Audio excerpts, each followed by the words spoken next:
Morning class 4, welcome to the computer class.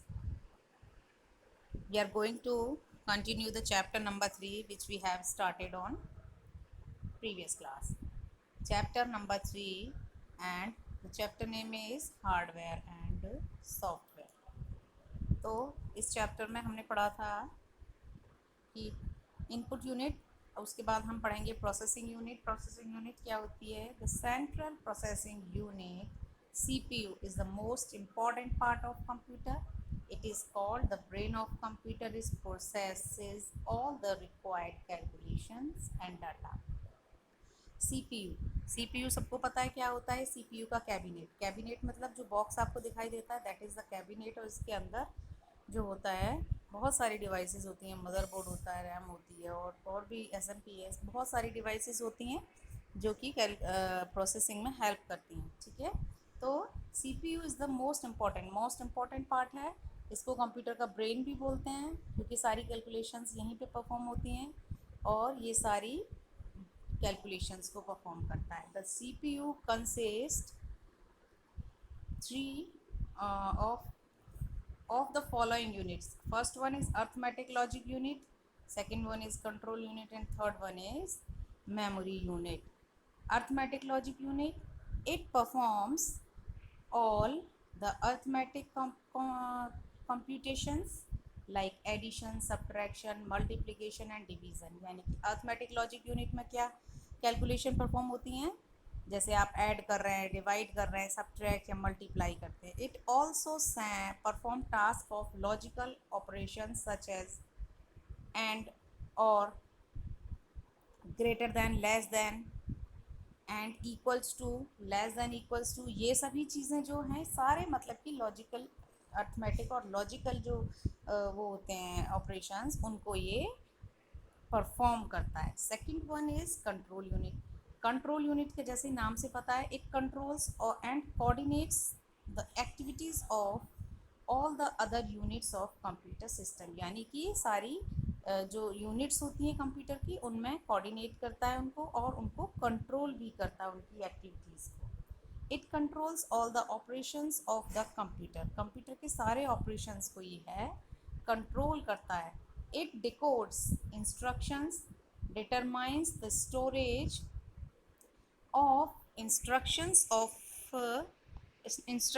and data. देखिए ये क्या करता है? डिकोड्स इंस्ट्रक्शंस, यानी कि जो आपने इंस्ट्रक्शन दिए, ठीक है, डिकोड करना मतलब उनको तोड़ना अपनी लैंग्वेज में. कंप्यूटर की लैंग्वेज को करने के लिए उसको डिकोड करता है तो ताकि वो कंप्यूटर समझ सके. Determines the storage of instructions and data, और स्टोरेज के जो इंस्ट्रक्शंस हैं उनको देखता है और डाटा के जो इंस्ट्रक्शंस और स्टोरेज वगैरह की सबकी मतलब जो प्रोसेसिंग होती है उसको ये कंट्रोल करता है. It takes data to ALU and from the ALU to the memory and then to any output unit. यानी कि ये क्या करता है? ALU से डाटा रिट्रीव लेता है, अचीव करता है और उसको कहाँ, and from the ALU to the memory, वहाँ से उसको मेमोरी में सेंड करता है और मेमोरी से फिर किसी आउटपुट यूनिट में, जैसे स्पीकर है या फिर मॉनिटर है या प्रिंटर है, जो भी है वहाँ पर उसको सेंड कर देता है. Third one is memory unit. Memory unit क्या है? It is an important part of the computer system. The storage device of a computer system is known as memory. Memory मतलब जो भी हम कंप्यूटर में काम करते हैं तो वो कंप्यूटर में जो सेव होता है ना, उस जगह को मेमोरी बोलते हैं. ठीक है, memory unit can receive data, hold it and deliver output according to the instructions from the control unit. Memory क्या करती है? डाटा को रिसीव कर सकती है, उसको होल्ड करती है मतलब अपने पास स्टोर करके रखती है, और उसको कहाँ डिलीवर करती है according to the instructions? Control unit से लेकर वो कहाँ उसको आउटपुट डिवाइस को दे देती है. किसको? जो हमारा डाटा होता है. There are two types of memory, primary memory and secondary memory.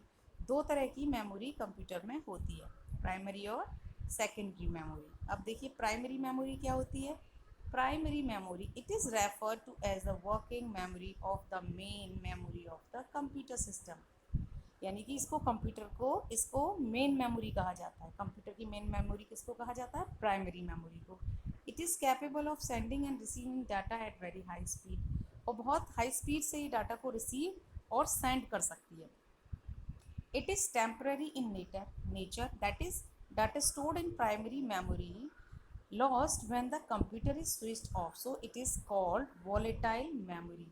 Example, RAM and ROM. देखिए, आप जो भी कंप्यूटर पे वर्क करते हैं वो कहाँ स्टोर हो जाता है, रैम में या रोम में, ठीक है, रैंडम एक्सेस मेमोरी जो होती है।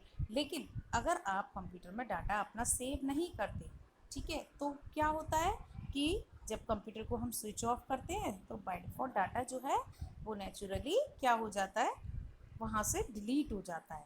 तो जो प्राइमरी मेमोरी होती है उसमें डाटा अपने आप डिलीट हो जाता है when we switch off the computer, इसीलिए इसको वॉलेटाइल मेमोरी भी बोलते हैं, ठीक है।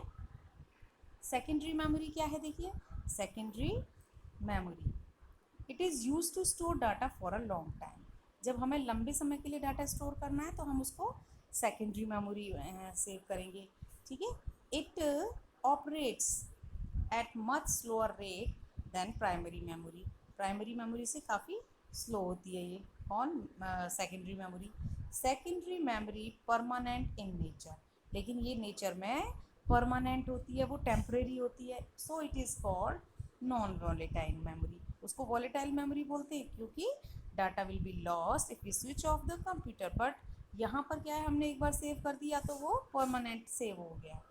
It is cheaper than primary memory, example floppy disk, hard disk, और ये प्राइमरी मेमोरी से चीपर होती है, यानी कि सस्ती होती है उससे, अगर देखा जाए, जैसे फ्लॉपी डिस्क ले लो, हार्ड डिस्क है, ये हैं, उससे सस्ती भी होती है, और क्या है कि नॉन वॉलेटाइल होती है नेचर में। अगर डाटा इसमें सेव कर दिया इस मेमोरी में तो वो एज इट इज़ रहेगा, और उसमें डाटा क्या है, जब हम कंप्यूटर को स्विच ऑफ करेंगे तो वो अपने आप डाटा लॉस्ट हो जाएगा।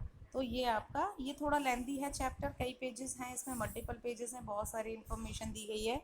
तो आप जो है ये, this is the second part of this the chapter. तो नेक्स्ट अभी हम कंटिन्यू करेंगे नेक्स्ट वीडियो में rest of the part of the chapter. Okay, आप इसको अच्छे से समझिए, बहुत ही इंपॉर्टेंट चीज़ है मेमोरी का जो दिया गया है इसमें, और CPU यूनिट्स हैं, प्रोसेसिंग यूनिट वगैरह, ठीक है। तो पूरे चैप्टर को अच्छे से, next time I will send you the rest of the chapter.